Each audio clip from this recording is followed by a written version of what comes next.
According to a report by the Global Trade Research Initiative, the GTRI, the US's new 50% tariff regime is set to hit India's exports hard. Now, the move is expected to weigh most on labor-intensive sectors like textiles, gems and jewelry, shrimp, carpets and furniture, making them less competitive against global peers. My colleague now, Rishabh, joins us with more details from GTRI and few statements and the latest on PMO's deliberations. Right. The main agenda of this meeting is expected to be a review of the export promotion mission that was actually announced in the budget in February and hasn't been launched yet. But what we're hearing is that it could be launched with a 25,000 crore rupee outlay. Now, remember, this comes with two sub-schemes. One is Niryat Protsahan and one is Niryat Disha.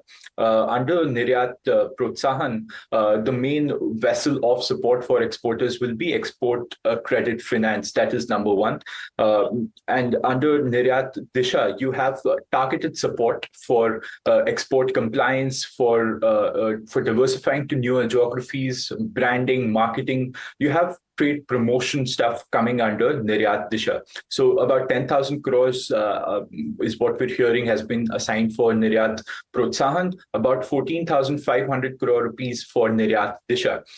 This export promotion mission is awaiting clearance.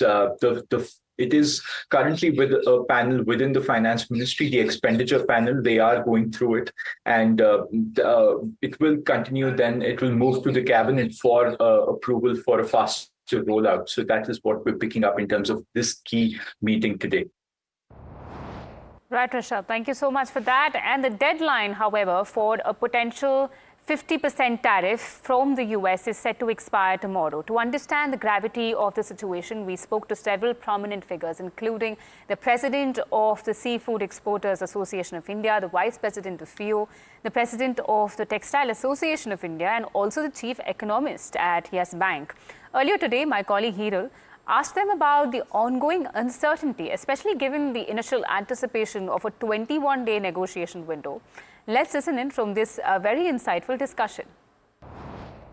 We are not really changing our GDP numbers yet because I think the critical issue is, yes, the tariff takes hold, but on the other side we also have a GST regime that is coming on. So we are talking about two different segments of the economy, one being very significantly negatively affected, which is the export segment, and the downside implication of that on employment in the country, because most of the exports to the US that we are talking about is also labor-intensive exports. So there is a downside implication in terms of the employment as well as the purchasing power of the population. But on the other side, we are likely to neutralize that to a certain extent by the GST regime. So it's a very difficult story at this point in time, and there are two diverging sort of pulls that are present in the economy on the growth side. And from that perspective, we have still not altered our headline GDP number, though some of the internal numbers may actually be changing. The other important issue is that while the GST positively impacts from a price perspective the services sector, we still don't have tariffs on the services sector, and that restricts itself to the goods sector. So that should be another enabler in terms of the headline GDP number that we look at. In terms of the overall hit purely from the tariff, we are estimating a 0.2 to 0.4% sort of hit, depending on about a 20% sort of exports to the US from India being critically impacted. That's the first round hit that we are estimating. So 0.2 to 0.4% in terms of GDP hit, Mr. Pan, is basis 25% tariffs, so you're saying basis 50% tariffs? So it's basis the 25% tariff. It's very difficult to assess what happens in terms of the 50% tariff. I think other guests on your panel will be more sort of suitable to answer this particular question. So at 25% tariff, what I've heard from exporters is that they'll possibly be able to absorb a certain bit, and they would not really cancelling orders. But the situation may drastically change with the 50% tariff, and therefore I would expect other guests on your show to actually sort of pin down in terms of the sectoral perspective how it impacts the overall performance of the sector. Absolutely. So that's going to be more important. In fact, let me also get in Ravikant Kapoor, Vice President for you. Ravikant, welcome to the show. My question coming to you is, negotiations have been going on. You have, as an association, you have been in touch with the Commerce Ministry as well. What is it that you're picking up now from an impact perspective, representing the exporters? Do you think there is a way forward from here on? There's always a way forward.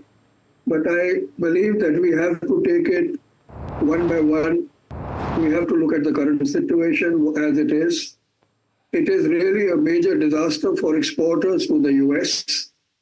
It's still a fresh wound. The pain will set in. It will take some days and weeks, probably some months, if they do not come to any settlement. And for the exporters, we do not see any alternative, especially the ones who are levied the 50% reciprocal plus the earlier normal duties. It is something that we have to now look at: damage containment, hand-holding by the government. The first thing that's going to hit you is what do you do with all your inventories? What do you do with your documents which are of goods on the high seas? It's going to lead into a kind of a financial situation where a moratorium will definitely be called for and should be done within a day, because people need to know what they are going to do. It's also going to affect employment in a big way, because the ones that are paying duty are apparel, they are leather, they are carpets, they are shoes and chemicals. So these are the ones where there are big employment running into crores of people. So how are they going to be managing it? And a lot of this is going to the US, which has been a primary market.